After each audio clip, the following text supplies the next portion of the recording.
Hello and happy Lunar New Year. We hope your third or Lunar New Year celebrations were filled with delicious food, although that's a given, lots of Lisi or Red Pocket, and quality time with your loved ones.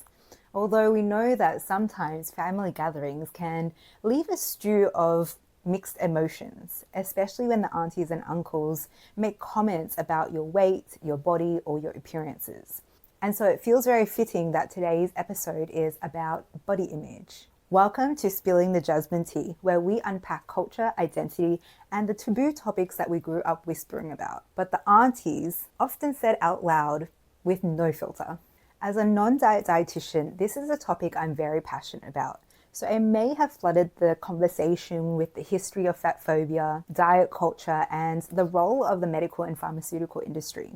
But don't worry, it's not all theory. Vianne and I also share our personal experiences and stories around body image. So what you get is a rich and honest and almost hour-long blend of insight, culture, and real life. A little disclaimer, body image can be a sensitive topic and it may bring up some difficult feelings. So if you need it, we've included some support links and hotlines in the show notes. Now let's get into the episode. We'd love for you to join our listening ritual. So brew yourself a cup of tea, maybe jasmine, and sip along as we spill the jasmine tea. We wanted to talk about body image today. Yes, body image, growing up Asian and how that relates to topics, feelings and conversations about body image and how has it impacted us. It's such a big topic, right? Because it's, every time you go back to Vietnam, it's like all the body comments is like a greeting. It is like a greeting, and not even just when you visit Vietnam, I think. It's when you see your family members. Yes. And obviously our lived experience is like Vietnamese family members, but I have heard and I can imagine how it's a very similar experience for other Asian families and maybe other collectivist cultures as well. I have this story on my mind. I always was aware about how family members would make comments on my body as a greeting, like not just me, but all of my cousins. And I think it's easy to have that ideal of thinness is the beauty standard, but also how confusing it is to navigate these comments. The example I remember is this one family gathering where I actually remember I was wearing a white button-up and a sweater on top, and I was like, is this a good combo? Like, I don't know. Anyway, that's what I remember, and I went to a family gathering, and then one aunt was saying hi and like, oh, you look really you look really skinny today. And then another aunt was like, that outfit is so unflattering, you look really big. And so I was like, wait, apparently the same thing, just like one look is interpreted in different ways, which is so confusing. So it kind of adds to the, am I ever going to win in this situation? And also the whole like, what do you want from me? Yeah.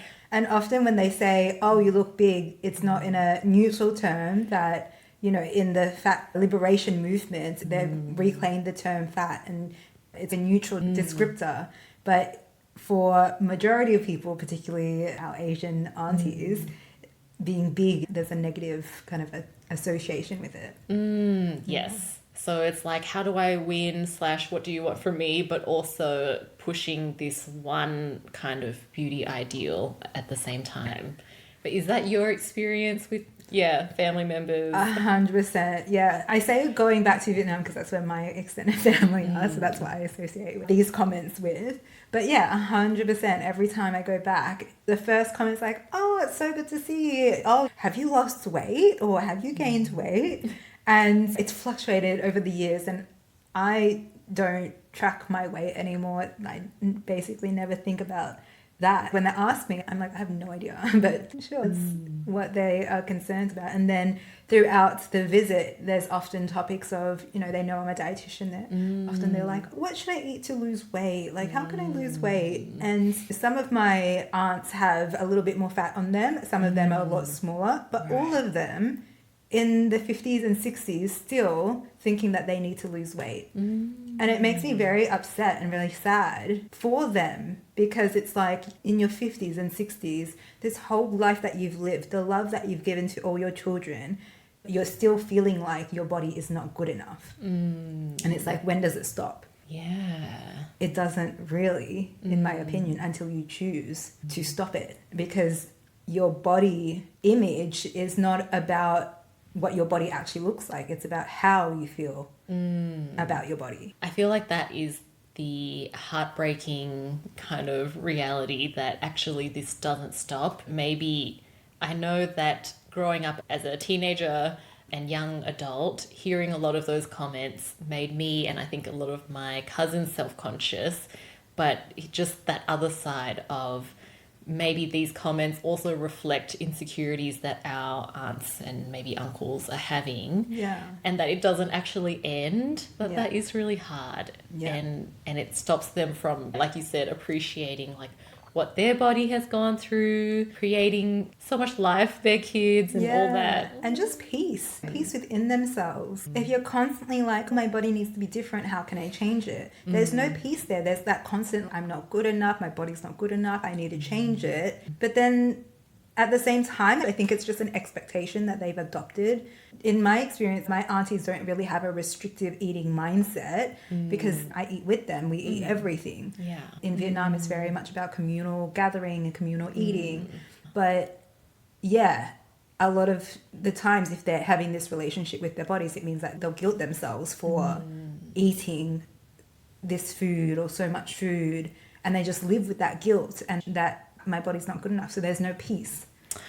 That is so true. And I think I've seen maybe among like my extended family that guilt, and maybe for their own portion. So if they're the one cooking, I notice like, why is their portion so small? It's not because they want to save more for others. I think it is a bit of that like guilt of, I don't want to eat too much. And actually, this sounds really selfish, but the way that I was impacted by this mindset is a lot of my aunts who are really great at cooking and making desserts, they started making a bunch of desserts with no sugar or no sweetness. And I'd be like, oh, so excited to eat this like maybe bun bondung or something, like the honeycomb cake or other jelly desserts, and I'd eat it and then be like, oh my God.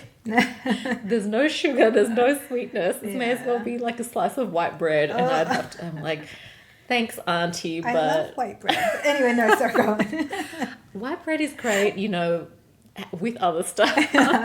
But I was like, where's the enjoyment of the dessert if it tastes like nothing? Literally, that's the thing. Of course, I understand where they're coming from, because it's the culture that we live in, that this obsession with thinness, with losing weight, with cutting out sugar and joy and pleasure out of food and our lives. But yeah, it comes back to diet culture and this thin obsession, thin idealization. Do you have any thoughts also based on your experience, like being a dietitian, having a non-diet approach? Where does it come from? Yeah, do we want to go back in time? Let's do it. Because isn't this ironic? When you hear about history, a lot of civilizations, like the Chinese when they had dynasties, even the white cultures, the European cultures, fatness was what indicated wealth. Because you had money to buy food and eat. And it was poor people who were thin and they didn't have money, and that was the status symbol of richness, of wealth and poverty. Yeah. Or lack of wealth. So that was a status symbol at one point. But then this is in reference to the book Fearing the Black Body by Dr. Sabrina Strings. Great book. I think the subtext is the racial origins of fatphobia. So in, I think it was the 1800s, when the transatlantic slavery was becoming more popular, there were all these black women that were coming to Europe because they were sold as slaves. And there was this kind of curiosity about them because they had these big, voluptuous bodies. And the symbol of fertility at the time was Venus of Wilhelmhof. And you can look this up and you can have a look at what the statue looks like. And she is this beautiful, voluptuous statue of the human body, goddess of fertility. And people were starting to say, wow, these black women, they have this voluptuous bodies like this goddess of fertility. That's so beautiful. And then the white people were like, wait, we can't have black slaves as more beautiful than our white women. We need to change the standards. How can we change the standards? Oh, let's make thinness the status of wealth and beauty. Interesting. Yeah. So it has to do with like waves of population changes and then who becomes the other. Like if it was the elite and lower class, Yeah. I guess their malnutrition and thinness was like, that's the symbol of being the lower class. Yeah. And then with people who were brought over as slaves, then they actually, the dominant group, othered the new population and made their body type unfavorable, or that's what symbolizes like the lower class kind of thing. Yeah. Well, it all comes back to oppression, doesn't it? Yeah. And power, maintaining status and power. Exactly. Yeah, it's a social construct. This whole thin idealization, one body is better than the other. Because if we look at nature, and humans are nature, we look at a rainforest. Rainforests thrive with diversity. If we look at rainforests, it's not just the single tree, the single plant over and over again like a plantation, which is man-made. A rainforest just has a diversity of greenery. There's small little bushes and there's big tall trees and there's vines that climb up it, and then there's a really frilly one, you know, like there's all types of different plants and trees and greenery in a rainforest, and they support each other and they thrive together. And that's what natural is, and that's the same with our bodies. We're naturally made in all different shapes and sizes, and that is supportive of each other.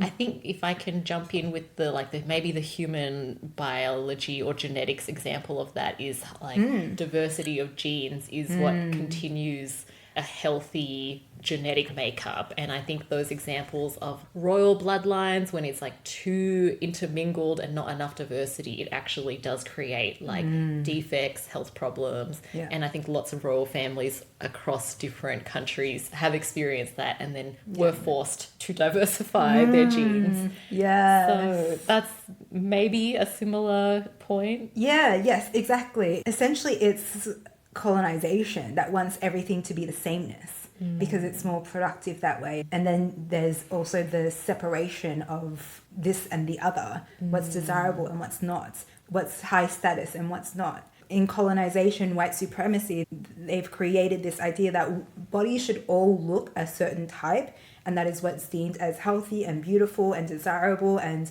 worthy and valuable and lovable. And if you don't have this body shape and type, you're not that. And so you should be striving to look like that.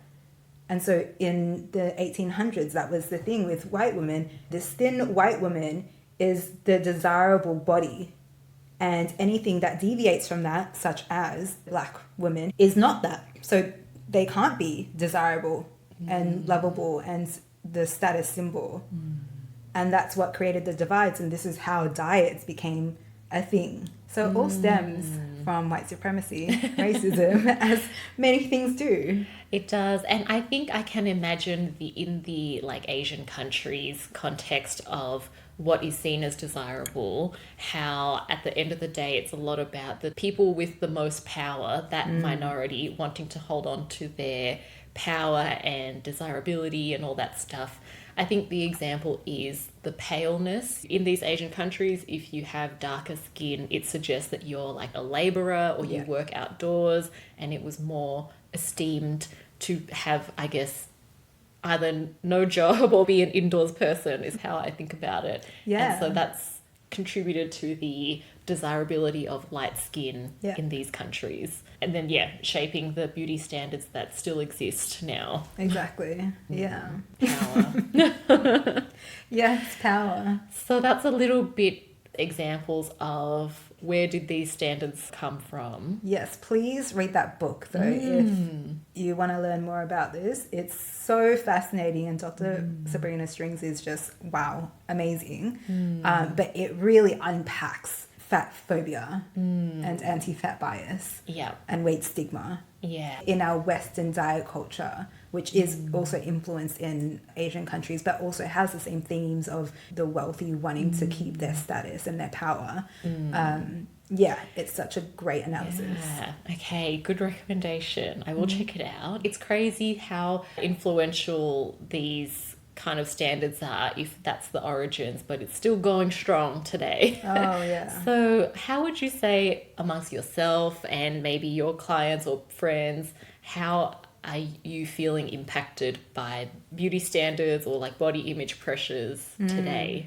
Yeah. Today, I would say that I'm quite comfortable in my body, so I'm less affected personally. Although when I was 15, I remember looking in the mirror and just feeling like my clothes weren't fitting me properly. But really, that was just constructed off, well, these girls in the magazine have these really small bodies with flat stomachs. Often they're adults as well. I was a 15-year-old teenager with bodies that were changing in puberty and hormones and all the things.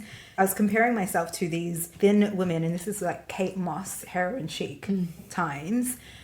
And that was what people were saying is beautiful. And there was, you probably remember the magazines that was like, how to lose 15 kg in 7 days, or like constantly in every magazine. There was all of that. I remember feeling like I needed to lose weight because I didn't look like that. And that started my whole 5-ish years of yo-yo dieting. But yes, now, thank God that period is over. But it still pains me to see so many people, i.e. my clients and even friends and family and the extended family, the aunties, to see them still influenced by diet culture to such an extent. And especially right now with the rise of the GLP-1s like Ozempic and Wegovy and all that for weight loss, originally created to manage type 2 diabetes. Amazing, really great for that. But it's become this weight loss drug now, and big pharma, diet culture loves to take whatever they can and run with it to make more profits, even if it's going to harm people, like with the opioid epidemic. And I've had a lot of feels about this recently because it's really frustrating, because this is what we're up against. We're up against corporations with millions of dollars to feed the propaganda. And I learned recently from a great researcher, Reagan Christine, who we can put in the show notes. There was a couple of articles coming out about the long-term harms of Ozempic and GLP-1s and how the companies that were distributing or creating them just dismissed the claims of like trigger warning, but suicide, increased suicide ideation.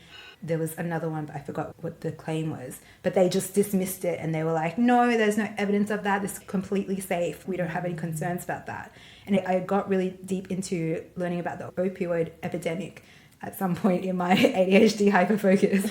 And I was like, oh, it feels like really strangely like that. The dismissal of these claims that health researchers are presenting with the side effects and the harmful impacts of this drug. But because it's making people so much money, there's a lot of people that want to brush it under the rug and just keep on promoting it and keep on selling it. Yeah. Same thing as the cigarettes and America, and I think those big companies funding all the research and then to promote that like cigarettes are good for you. Yes, the funding. That's, to me, it doesn't feel like it was that long ago that messaging was so strong. And so we know there is history of powerful companies, again, doing what they can to maintain their power and just push a narrative, which now there's so much evidence. I mean, back then there was evidence too, but it was swept under the rug of how much it really does impact the body. Yeah. And now we know, but people are already hooked. Yeah. I went to the International Weight Stigma Conference recently, and it was amazing to be around people who are so passionate and dedicated to this work. There was really like collective community, like shared values.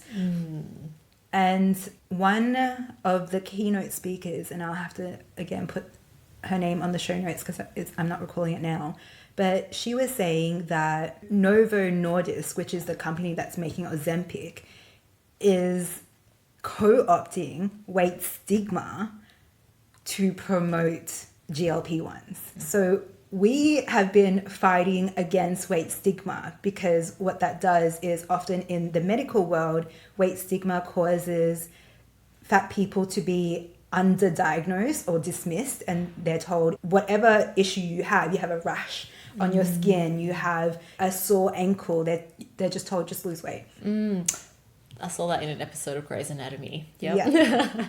Yeah, it's yes, too real. Yeah, we can go a whole deep dive on that. Anyway, they're told to just lose weight, and then their medical issues are often not addressed, which means that they have worse health outcomes, and then the medical system blames their worse health outcomes on the fatness as opposed to poor medical practice or lazy medical practice. And just lose weight is often the scapegoat that they go to when they don't know how to help you. I see it with my PCOS clients all the time. I have a 3-step process for PCOS. It's very simple. It works every time. When doctors don't know what to do with PCOS because they're not specialist GPs, right? Yeah. Do you want to give a quick, what is PCOS? Sorry, it's polycystic ovarian syndrome. Yeah, so it's a women's health condition, affects your hormones and has an array of symptoms that you can experience, including irregular cycles, weight gain, acne, excess hair growth, and hair loss. Yes, often these doctors don't have this in-depth knowledge. Then, for example, what I do, because I work especially with people with PCOS, and they don't have the time to either. How are you going to fit this in 15 minutes? So they just say, just lose weight. And then people with PCOS are yo-yo dieting for years and years with no result because the weight wasn't the problem to begin with. I'm digressing. Getting back to what this woman was saying, this keynote speaker was saying. So they're co-opting weight stigma, which is harmful, particularly to people in bigger bodies. It also affects people in smaller bodies because sometimes the doctors would be like, oh, you look healthy, you're in a smaller body, so you probably don't have type 2 diabetes, and they don't check it. But the thing we know with health is that your weight does not determine your health outcomes, is not the cause of your health conditions. It's often a correlation. Correlation does not equal causation. Exactly. It's funny how every scientist knows that. Anyone that has done scientific research studies knows that, but yet this weight propaganda still prevails.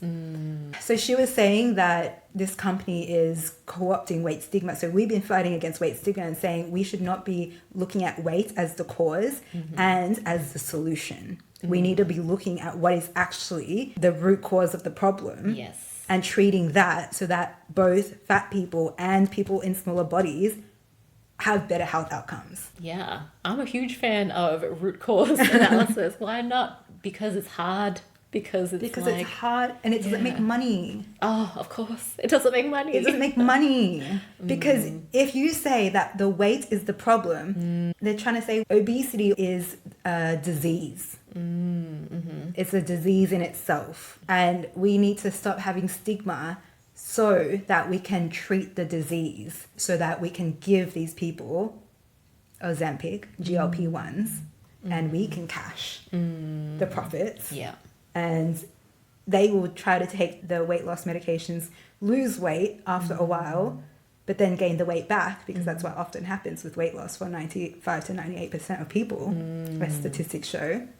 And then they'll come back being like, continue. There's something wrong with me. I couldn't keep the weight off. Help me. Give me something. Wow. More medications. And that's how they make their billions. I just went on a whole rant. Thank you. It's so cool that that conference exists and that you were able to learn from people who want to talk about the truth and dive into the nuances of what's happening, rather than here's this drug that will help you with your body image and losing weight and just all those like surface level things, but not the actual root cause of health problems. Yeah. So basically, I'm hearing that we all suffer under this. Yes. Unless we are cashing in, which we're not. Yep. Everyone is suffering. Yeah. The weight loss industry is an $80 billion industry. There's 7 billion people in the world. It's an $80 billion industry. Huge. And it's such a shame how powerful and how persisting these beliefs are around. There is only one beauty ideal. And I think it's really beautiful what you shared around your journey of you lived through all of that, adopting the mindset, feeling like there was something wrong with me, that kind of thing, and then coming to a place of more acceptance now. Yeah, and it's actually, there's not a problem with me, there's a problem with the system. Yeah, and that's really, coming back to the topic, a lot of people think that body image is about how you look. But really, body image is about the way you feel about your body. And if we are constantly told that there is something wrong with your body because it doesn't look like this, we will constantly have this disconnected, this critical relationship with our body. So our body image is always going to be bad, no matter how much weight we lose, no matter what size we are. Because I have a lot of clients who were like, oh yeah, I remember in my 20s, I look back at a photo and I remember at the time I was like, oh, I need to lose weight. I look so bad in this photo. But now I look at this photo and I'm like, I wish I could be at that weight. And it just shows no matter how small you get, you'll always feel like there's more that you could lose because what we've been told is beautiful in society is always changing. You know, it was Kim K for the last decade and now it's heroin chic Kate Moss again. Yeah. And I think something on my mind as well is just thinking about the prevalence and huge soft power of K-pop and beauty standards and all of these, both male and female, but I'm just going to focus on female idols who every time I look at a close-up image or something of a female K-pop idol, I'm always like, this doesn't look like a healthy weight to me. But when I'm scrolling on YouTube and stuff like that, there are so many videos of either Asian or Korean YouTube channels of like, this is how I lost 10 kilos in 3 months or something. I'm like, oh my gosh, are we still here? It's still so huge. Or even hyper focusing on those, like, this is how you get, what is it, ankle shoulders like Jenny or something. Whoa. Just even coming up with like new things to be self-conscious about. Yes. And it's a form of oppression, right? It's a form of control and oppression. It's like, how can we keep women so obsessed with their bodies because they never feel good enough that that's all they spend their time and energy on, so that they don't have the energy or the time or the mental capacity to fight the system, to fight against the oppression, to fight for other people. I'm going to draw a parallel here and stop me if it's not making sense, but there is something similar about being trapped in a toxic or abusive relationship and what you're describing. Yes, go on. I like it. And I think in a toxic relationship, let's just go with a hetero relationship where it's really hard to escape, basically. And typically a lot of what happens is it's very commonly a male perpetrator. So again, I'm just going to generalize that they treat the female partner hot and cold, hot and cold. And so maybe it's really sweet and love bombing, and then it turns really toxic, like could be all kinds of abuse, verbal, emotional, and then back to sweet and, oh yeah, he loves me, and then back again. And when you're in it, you're just so preoccupied. It's hard to take a step back and be like, oh, there's a pattern going on, I'm trapped, how do I escape? Or that is a simplification, but that is what happens a lot of the time. 100%. And then there is something similar about this system that we're all in of also the hot and cold. You get compliments when you look a certain way towards the ideal, and then you are trapped in it and we're so preoccupied. Then the people who are profiting, maybe they come up with a new product or a new thing to make people self-conscious about, so that you buy more of the products. And then when will we ever take a step back to be like, what do I actually want, and can I just live with myself like this? Yeah, exactly.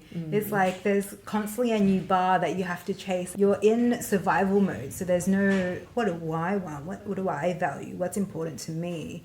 Is this dynamic something that I want to be in? And yeah, what you were saying about that cycle of good times and then bad times, good times, bad times. I remember when I was yo-yo dieting, it was like, when you start dieting, you have so much hope. You're like, oh, I'm finally going to lose weight. I'm finally going to be thin. People are going to love me because I'm going to be thin.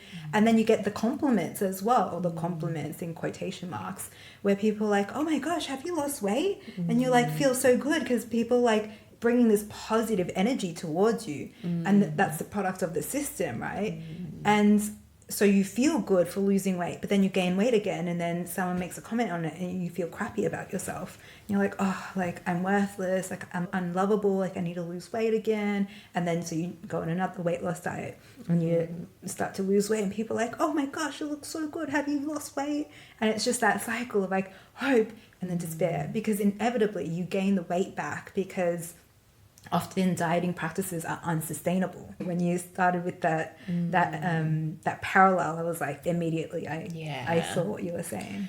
And there's so much more to it. Like, we're talking about weight and body and like the tip of the iceberg in terms of beauty standards, but there's like so much more that goes on. We mentioned skin tone, lots of problems there, all kinds of lip size. And oh my gosh, the current the thing. snatched look in terms of fox eyes. eye. So many problems with that too. The buccal fat removal, and then like the filler and the thing to make your jaw. Oh my gosh. So there's so much there. This just reminds me of something I saw recently about Instagram face. Oh yeah. Have you heard that term before? I have. This going back to what we were saying about in colonialism, there's like the sameness is what we are idolizing. It's like there's this thing called the Instagram face, where everyone's face looks the same because everyone's like doing surgery, fillers and procedures to make their face look this quote unquote beauty standard, and everyone just looks the same now. And often it's a lot of white people for that standard, but then there is a standard for K-pop, which is increasingly globalized, so lots of people see that as the beauty standard as well. But yeah, I think it's just the whole, like, it never ends. It never ends. I think what you're sold is once you get the nose job, lose the weight, you will be happy. That's like the picture that you're sold. And then the reality is it will never end. There's always more. So then how did it end for you? Or like, how do you get out of it, and what can we do since we're all trapped in this system? Such a good question. And I feel like my answer is so unconventional. But what actually got me out of that was traveling. Oh, okay. I know, it's random. But what I realized was I went on this like 10-month trip around the world kind of vibe after the second year of university, because I got to a point where I was so depressed. Didn't know why I was depressed. I was just so depressed. I couldn't even get out of bed. And I was like, okay, something needs to change. I cannot keep going as I am in university, all of that stuff. I just need something to change. And for some reason, I was like, oh, I'll just take a 10-month solo trip around the world. Who are you? Like, how do you know that you can do that? But anyway, so I did that. And what I realized on reflection, I went and traveled for 3 months, and then I was 6-7 months on an island in Honduras being a scuba dive master. Oh my God, wow. Yeah. And have I not told you this before? Yeah, I'm learning so much about you. No, I didn't know you were in Honduras as a dive master. That's so funny. I swear everyone knows that about me. But anyway, so yes, I did that. And I had all these friends. I had a boyfriend. I had the ocean that just loved me as me without all the constructs of what I was expected to be here back at home, at university, in my family, in social circles. People had this preconceived idea of who I should be and was, because I grew up in around these constructs, and I molded myself to be a part of what's acceptable to all those different groups. And that's what made me depressed, because I wasn't living who I was. And that, we talked about this before, but I think that's part of why I dyed my hair blue, because I'm neurospicy. I didn't know that at the time, but I felt like I was different, but I couldn't express that because, one, I'd never had the opportunity to explore that myself, but two, I didn't feel safe to express that. And so I think dyeing my hair blue, I don't know why I had this urge to do it, but I think that was like this inner expression of my difference wanting to come out. And I was like, oh, well, I'll show people subtly that I'm different by dyeing my hair blue. And so you can see me with my graduation gown on and my blue hair, and everyone else is just looking normal and just like me and my blue hair. So when I traveled, when you travel solo, if anyone's done this before, you'll know that you get to choose whoever you want to be, because no one knows who you have been. So you get to explore, who do I want to be today? How do I want to look today? How do I want to act today? What characteristics do I want to play with today? Do I want to be playful? Do I want to be introverted? Do I want to be sleek and sexy? Do I want to be shy and coy? Demure. Yeah. Okay. You just get to play. And that was what traveling was to me in that trip. It was playing. And then I ended up on that island, and I could just be me, and I had all these people who loved me for me, not for who they expected me to be. Interesting. So basically you stepped out of the system that you had been in for so long. Yes. All to say that.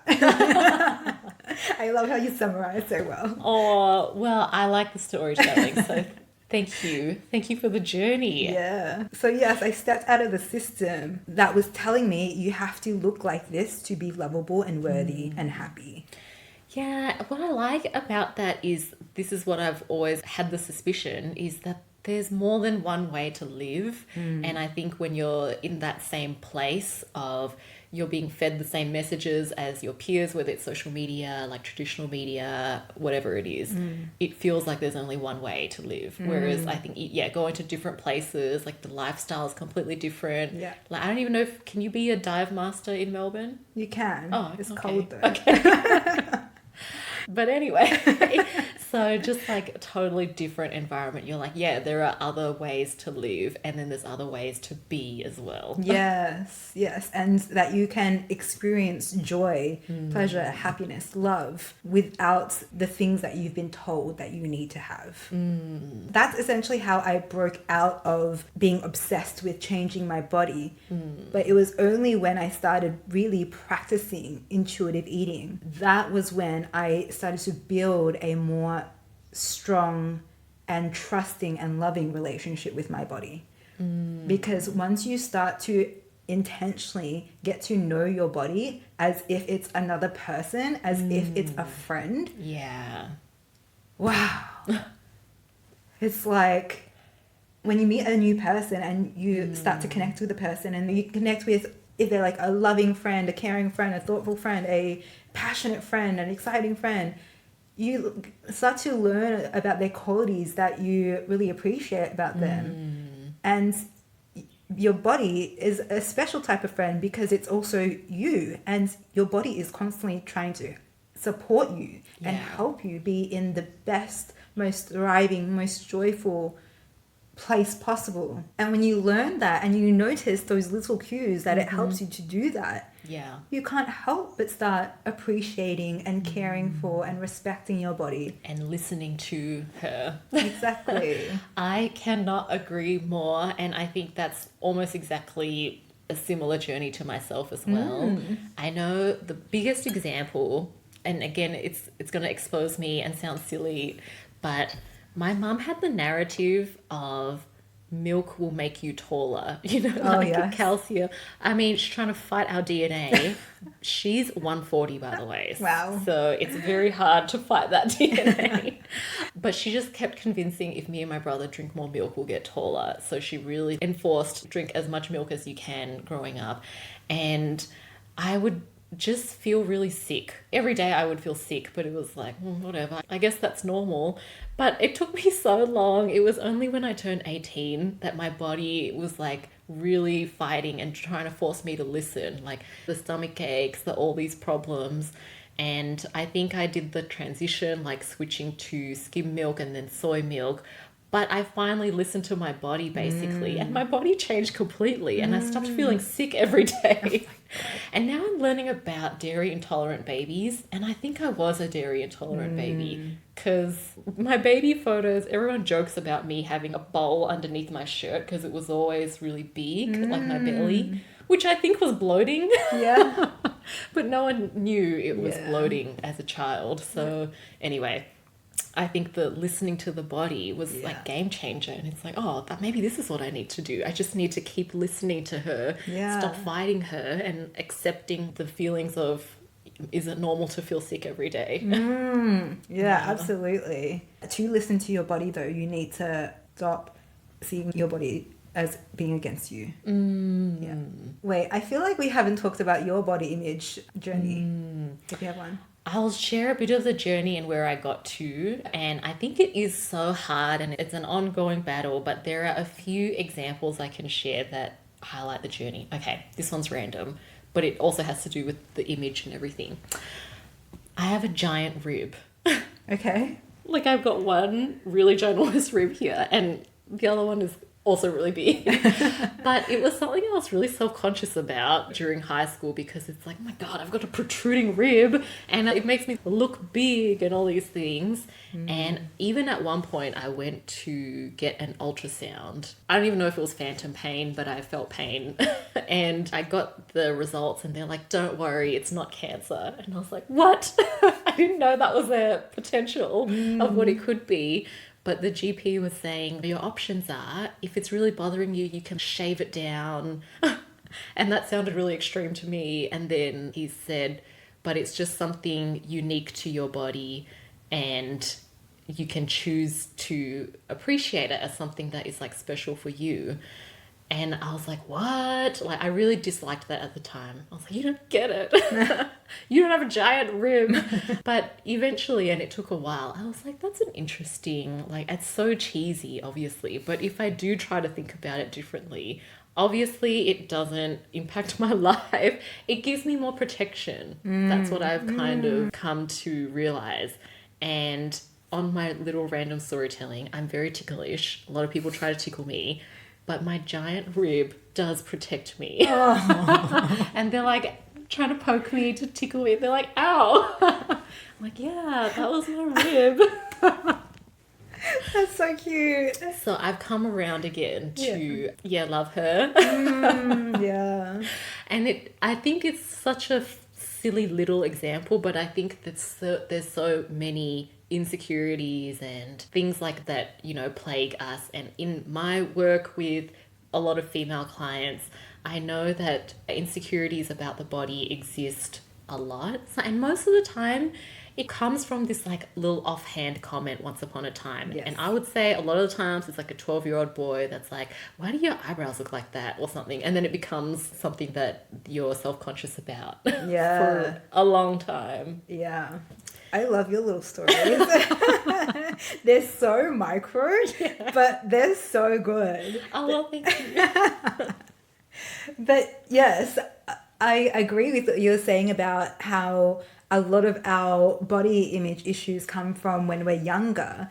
And in my work, it seems like it often comes from the parents, actually, particularly with body image, body size issues, fatness, thinness, and everything in between. Often parents are influenced by diet culture as well, and this thin idealization, right? They're in the culture with us. And so they have these insecurities about their bodies, and they are so afraid of the child having these issues and insecurities as well, and society not treating their children as well as they could because they live in a bigger body. And so they're trying to push their views on bodies onto the child, and they're like, you need to lose weight, you need a diet, you can't be this big because it's not beautiful, it's not worthy, it's not lovable as per society. They're saying it as themselves, but it's influenced by society, right? Because we're not born hating our bodies. We're taught that. Yeah. We've learnt that. And so then this child has constantly these memories of their caregivers telling them that their body isn't good enough, that they need to lose weight. And if we talk about the nervous system, our nervous system is like, if we are not accepted by the tribe, if we are not loved by the tribe, we might be rejected. And that means that we'll be alone, and that means that we might die. Yes, that's actually the thought process. Exactly. I think we haven't really spoken too much about the male experience. And obviously that's not my lived experience, but I did want to say as well that men are also impacted by the system. And I think that process happens a lot where among boys and young men, I think there's also pressure of you can't be too big, but you can't be too thin either. And that it's all about physical muscles and strength, which then I think if people feel like they can't fit that ideal, they feel isolated. They just want to find acceptance. And I think that feeling othered and who's going to accept me is what has pushed a lot of men into these very harmful spheres online, the manosphere, Andrew Tate, a lot of that. And so similar origins, and this is also one pathway of what can happen because of the system. Yeah, absolutely. That's such a good point that you bring up there with men having these issues, and more prevalently there is this standard for men as well, for that very muscly, like bulk gym bro kind of aesthetic is the aesthetic, what it means to be a man. And if you don't fit into that, you're isolated. And this is very generalized, very broad, but often men externalize their pain, women internalize it. Right? So you'll find a lot of men in larger bodies who feel insecure about not having these masculine body types, and they'll project their hatred onto fat women, particularly fat women who are living their lives, accepted their bodies, learned to love their bodies despite society telling them that they shouldn't. So many cruel comments to fat women who are happy within themselves. And I saw this video recently from a fat creator. I will have to look up the video, hopefully I can find it, and refer it in the show notes. But she was saying that maybe you feel triggered, you feel comfortable leaving hate comments on videos where fat women are happily living their lives because it goes against everything that you believed about your own body and what it takes to be happy. You thought that you have to shrink your body, be in a smaller body to be happy, and you're punishing yourself with calorie restriction and exercise, and it's causing such a strain on your life and your happiness. And so you're so unhappy with yourself that you see this fat woman being happy and you're like, how dare she? How dare she accept herself? How dare she be happy when she doesn't fit into society's mold of what happiness should look like?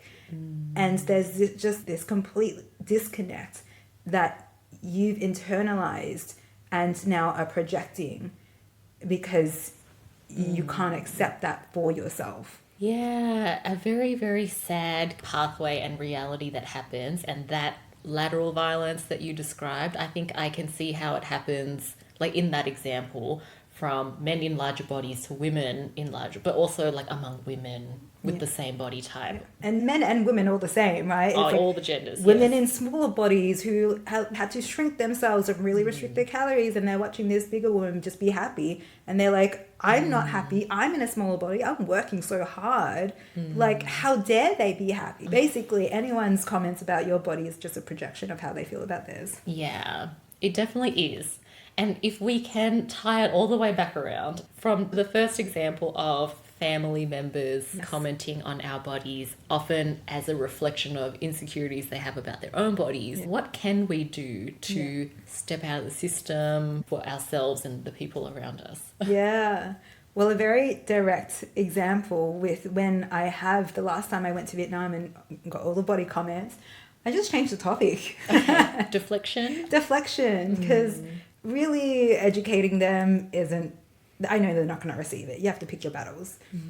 So I just deflect, distract, oh, how's the new grandchild? How have you been? You look well. And so we don't have to get into that topic. Nor do I want to accept the compliment, quote unquote compliment, because I don't see it as a compliment. I just, again, see it as a reflection. Yeah. And if you can detach their comment from who you are, and this is very helpful in most cases with conversations in general, but detaching what people say about you from who you are and from how you perceive your value is a big one, which is easier said than done. Oh yeah, takes a lot of practice. But in saying that, intuitive eating is such a great pathway to healing your relationship with your body and begin to accept, appreciate, and love your body. Because like we mentioned before, when you make a new friend and you learn all the beautiful things about them, when you realize that your friend is just there to protect you, to love you, to keep you safe, to keep you warm, to keep you comfortable, and it's helping you to do that. Rather than getting annoyed at them.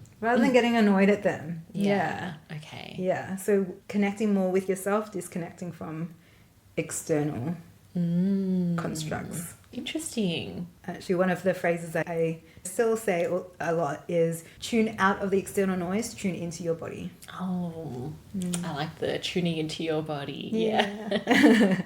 What about you? I definitely understand if you try to take your family members on a journey, it often takes a lot of emotional labor, effort, and you may not get the outcome that you want. I think where I've gotten to is my intention now in these types of conversations is that I just express how I feel if I have the energy. And these days, I think I do have a little bit more energy. So it's like, all right, I'm just going to express how I feel, and I don't, whatever they do, if they take it on, if they don't take it on, which realistically they never take it on, but I'm happy with just expressing. And usually it's something like, if they say a comment about how I'm looking, basically I come back to how I feel. These days I feel good. Maybe it shows on the outside, and that's what's important to me. A more fleshed out example is one time an aunt was talking more about that thinness ideal, and I did express a little bit more about during that time where I was thinner, is because I was the most stressed I was in my whole entire life. So I was miserable. I was getting lots of compliments from, actually it went from compliments to concern. But yeah, that was like a really bad period, and so I have negative associations, and now I look how I look and I feel really happy, and I'm focusing more on that feeling. Yes. And so I just leave it there. It's like, yeah, take it or not. But I kind of realized maybe my aunts never hear that perspective either, and from their friends and people around them, it's a lot of like, you look so good today because you look skinny or something. So I'm just going to offer one alternative. Maybe I'm a minority voice in their world, but I will leave it there, and I'll continue to tune into my body, listen to the cues, and follow that. Yeah, I love that. Because it is true, like a lot of the time when you talk about body acceptance, it's not the norm. Yeah, it's not the norm. And what I'll say, actually, I've been saying this for a long time with my mum, and my mum grew up same era as a lot of my aunts, so she's had a lot of these ideals thrown at her. But I can see how she has come a long way in this belief. And one example is she used to say that jumpers or sweaters emphasize like puffiness, and she doesn't like how she looks in them. But focusing on the how do you feel, and I would just keep buying sweaters for myself, like fleecy ones, and talk about how comfortable they are, and I'm so warm, and she's like, maybe I'll try one. And now she has so many of that type of sweater, and I think she looks really cute, and I think she has come to be like, you know what, I'm comfortable, I'm warm, I think I look fun. So yeah, she's made progress too. When you talk about how you feel, do you say that in Viet? Oh, it's English. Okay, yeah, because I'm like, how do I say that in that's one of my other things. It's like the language like my aunts don't speak English. Oh, well, that is hard. Yeah. Maybe it's about freedom as well. I just feel great like this. Oh, or yes, something. I love that. Cute. Yeah. But how do you say how I feel Tomai? Yeah, like I don't know. I'm so stuck on I feel like I'm like Look, cannot figure I'm it. gonna have to go to Google Translate for the actual fluent sentence.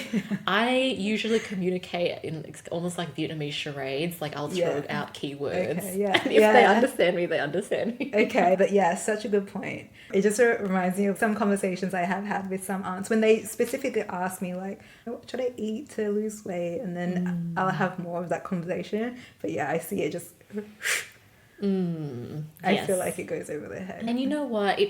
That's a reflection of how deep they have been in that messaging. And Yeah. I think it's a blessing we had the resources and exposure to have a look at the system. And you know what? It often takes many, many, many, many times of having that exposure to this body acceptance, non-diet approach and philosophy to then start to consider it, right? Because if we've been indoctrinated in propaganda for so long, the first time it's like, what do you mean? That sounds stupid. That sounds silly.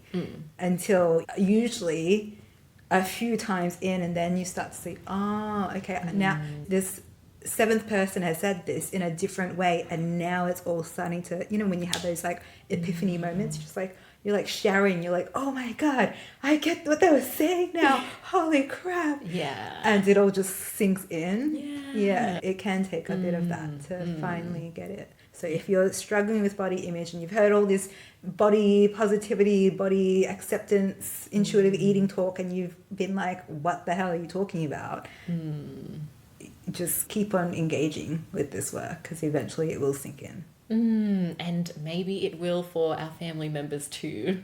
Fingers crossed. Yeah. Hopefully this discussion has resonated with you, because it can be a heavy and spicy topic to talk about when it brings up so many feelings, often from the past, and insecurities that just live on for a long time. And be gentle with yourselves as you do think about this topic. And hopefully this is something you can take as a piece of encouragement of starting that journey of listening to your body, figuring out there is other ways to live and be. And we want to connect with you along the way. We're all on the journey too. Yeah, thanks, Yan. Thanks, Amanda. As we close today's conversation, we want to leave you with this. If body image has been feeling heavy lately, you're not alone. We've experienced firsthand how powerful it is to share these struggles with trusted people, because when you speak it out loud, you realize something important. The problem isn't you. It's the systems, the standards, and the stories we've been taught.